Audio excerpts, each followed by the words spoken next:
majuning tiasa. Indonesia, sebuah negeri yang kaya akan kesenian tradisional. Di negeri ini, cerita tidak hanya dikisahkan lewat kata-kata, melainkan juga lewat gerak tubuh, irama, dan sorot mata. Kesenian tradisional tidak hanya memanjakan mata penontonnya, melainkan juga mengajarkan nilai-nilai kehidupan yang begitu luhur. Ada satu kesenian tradisional yang mencoba bertahan di sebuah desa kecil bernama Candi Rejo, di lereng perbukitan Menoreh, tak jauh dari Candi Borobudur. Sebuah kesenian tua masih berdetak. Sempat nyaris terlupakan, namun menemukan geliatnya untuk hidup kembali. Kesenian ini adalah sebuah kenangan, sebuah doa, sebuah identitas yang nyaris hilang dari sejarah. Sebuah seni tradisi lisan bernama Gatholoco. Kowe kenal Gatholoco iki wit saking kula swargi simbah-simbah kula. Lajeng tumurun dhateng bapak-bapak kula lunten lajeng sebagai kula generasi penerusipun sang bapak-bapak kula nika. Masalah nggen kelanjutan Gatholoco. Seni Gatholoco niku wit jaman kula alit saengga dumusan dipun pepetri menika kanggone tiyang Jawi nika ngemu pertemuan Setara Jawa nggih to saniki. Niku sing diwuri saengga sapriki sing ngugemi kabudayan Jawa niku sing nganggo niki. Masalah nggih kula atur kawuh saka bocah lair tekan ajeng rabi tekan ajeng omah-omah tekan putri sing yuswa napa niku. Iku lanjutane ngoten niku. Terus saengga sepuniki boten kedhi pepetri niku sak kanggene ngoten niku kae berarti petungan tuken nganten apa petungan ajeng sedekah tiyang ajal napa ngoten rak niku. Belajar ya dari dulu-dulunya itu kita mendengarkan toh, sering lihat, sering nonton. Ibaratnya kalau orang tua itu ngeritik itu Mas. Sering kalau ada alat musik itu kita mainkan, ngikuti kakak-kakak atau bapak yang memainkan itu kita tiru. Saya dulu awal latihan itu di desa Brangkal sini. Pelatihnya Pak almarhum Karto Pajar. Itu ketuanya Bapak Madu 1967. Gatholoco adalah kesenian yang di situ ada unsur pendidikannya, ya satu berkaitan dengan pendidikan, kecintaan kepada bangsa, juga pendidikan di bidang keagamaan, juga ajaan semangat untuk membangun bangsa dan agama. Itu kita lihat dari bentuk syair-syair yang ada.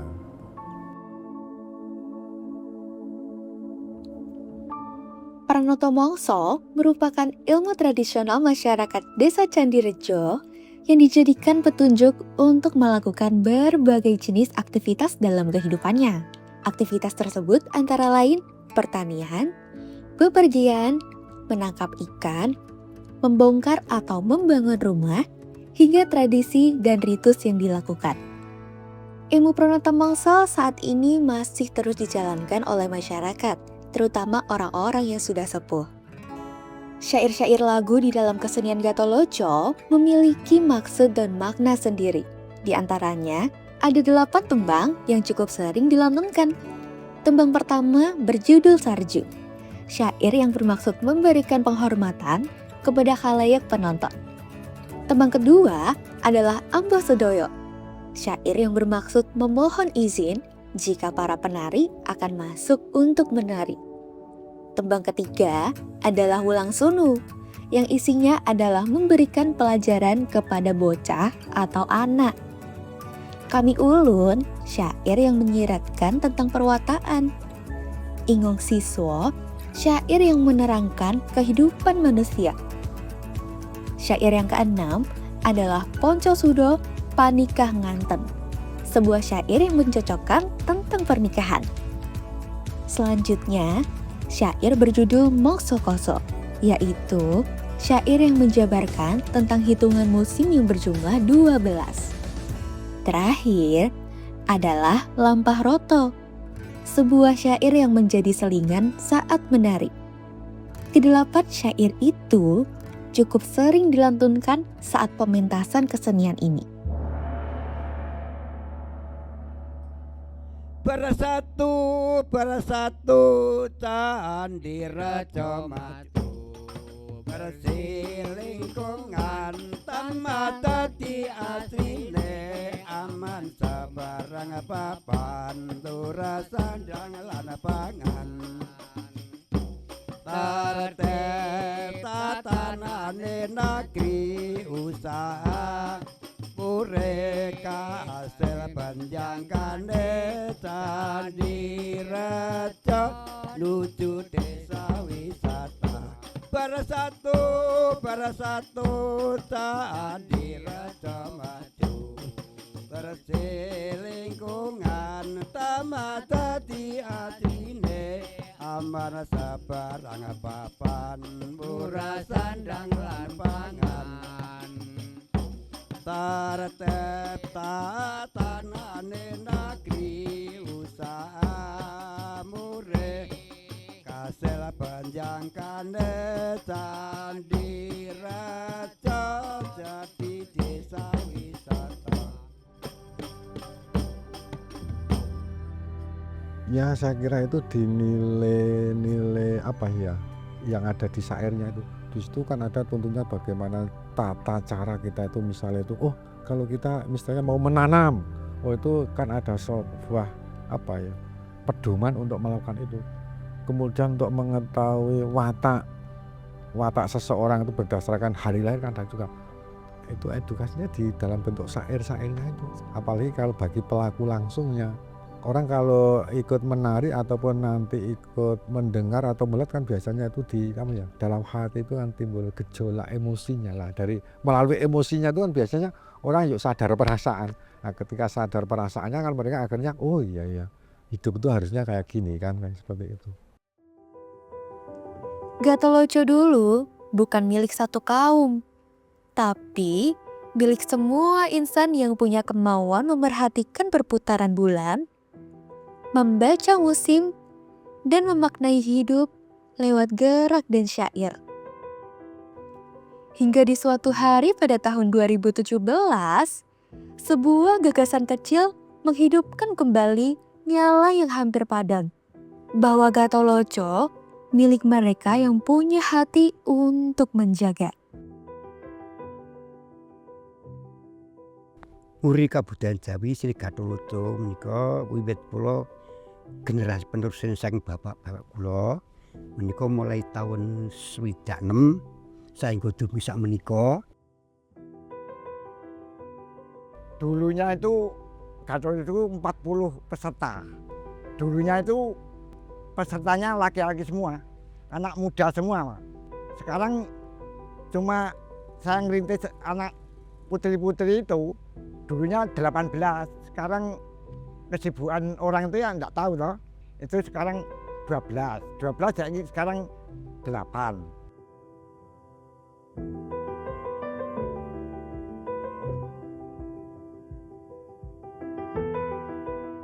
Jadi ya bagaimana memotivasi masyarakat atau kelompok ini agar bisa tetap eksis. Nah, dari desa ketika ada atribut ataupun sesuatu yang perlu diadakan, contoh mungkin kostum maupun gamelannya yang perlu dibenahi kan mungkin baru desa yang suka untuk memfasilitasi kegiatan itu.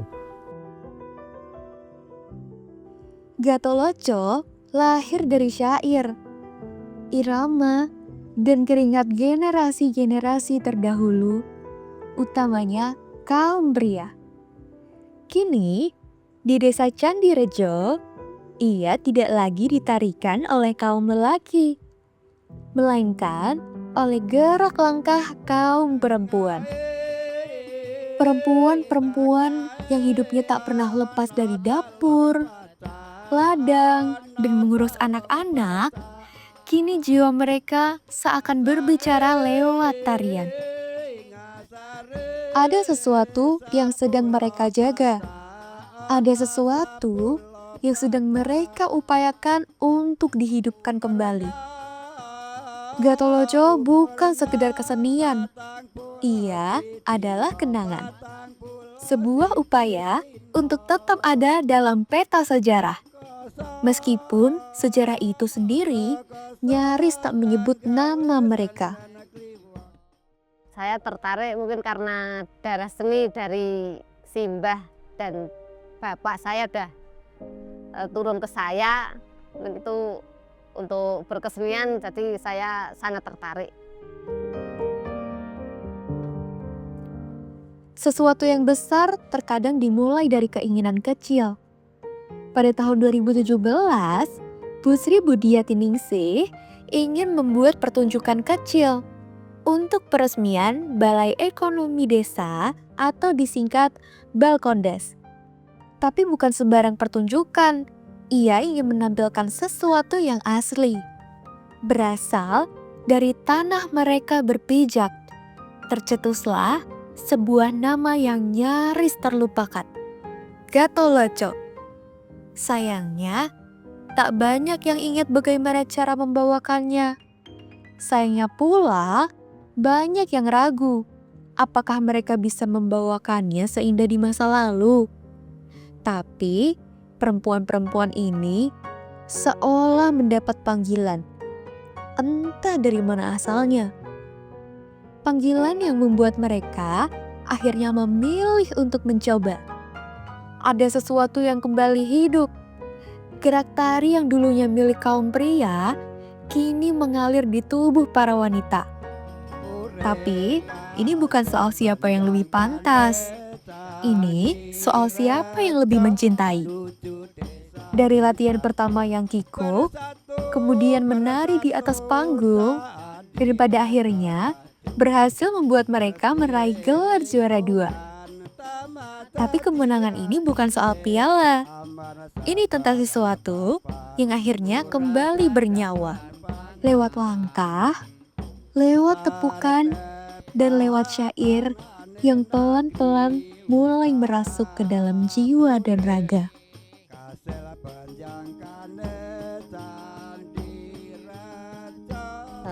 Untuk kostum tari Gatholoco Putri ini kami menggunakan semi kebaya ya ini. Kami mengambil warna merah karena biar kelihatan cerah gitu. Selendang kami menggunakan sampur untuk aksesoris pinggang. Bawahan kami menggunakan kain jarit yang sudah ini ada wiru namanya. Kami menggunakan batik Garuda. Untuk kostum yang pemusik kami menggunakan baju seperti baju pendekar ya, biar kelihatan gagah gitu. Dan kami juga menyesuaikan untuk seragam penari, pemusik kami beri aksen warna merah.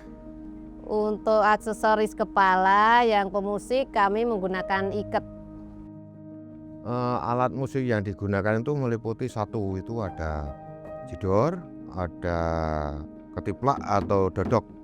Yang namanya kalau orang sini itu di luar itu kendang bolong separuh. Nah itu kan kalau kendang kan buntut semua. Nah, itu ada tiganya itu sebagai kemperongan atau alat terbang itu Pak namanya. Nah cuma itu. Nah ini salah satu alat musik yang ada di kesenian Gatholoco yang namanya terbang. Ini yang namanya jidor atau tambur. Nah ini untuk peraliannya itu kan seperti gong Mas. Syair Gatholoco bukan hanya untuk ditonton. Ia dibaca, dihafalkan, disampaikan dari mulut ke mulut, seperti doa yang tak pernah ditulis. Tradisi lisan ini, orang-orang terdahulu menyebutnya suluk.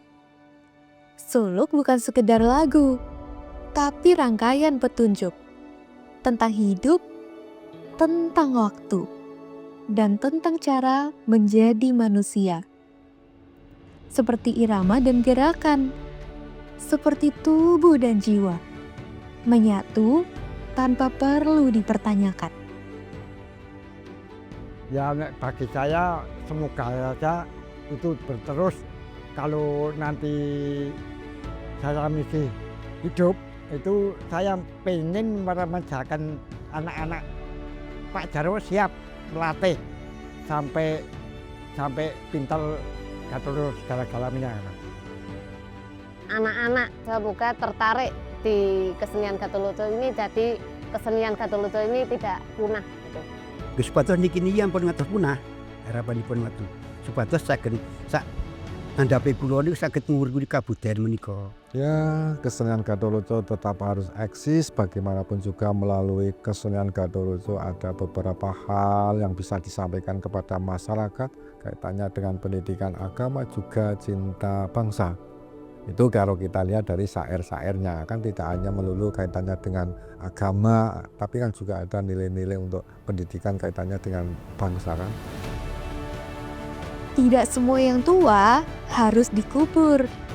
Beberapa di antaranya justru harus terus dihidupkan, harus terus dilestarikan. Gatholoco adalah salah satunya. Kesenian ini kini hidup lagi di tubuh-tubuh yang tidak pernah dilatih menari secara formal. Tapi mengerti bahwa warisan bukan hanya untuk dikenang, melainkan untuk dijalani. Bahwa generasi muda kelak akan menjadi lebih dari sekedar penonton, akan menjadi penerus. Karena yang mereka lakukan saat ini bukan hanya menari, tapi menjaga sesuatu yang tidak boleh hilang.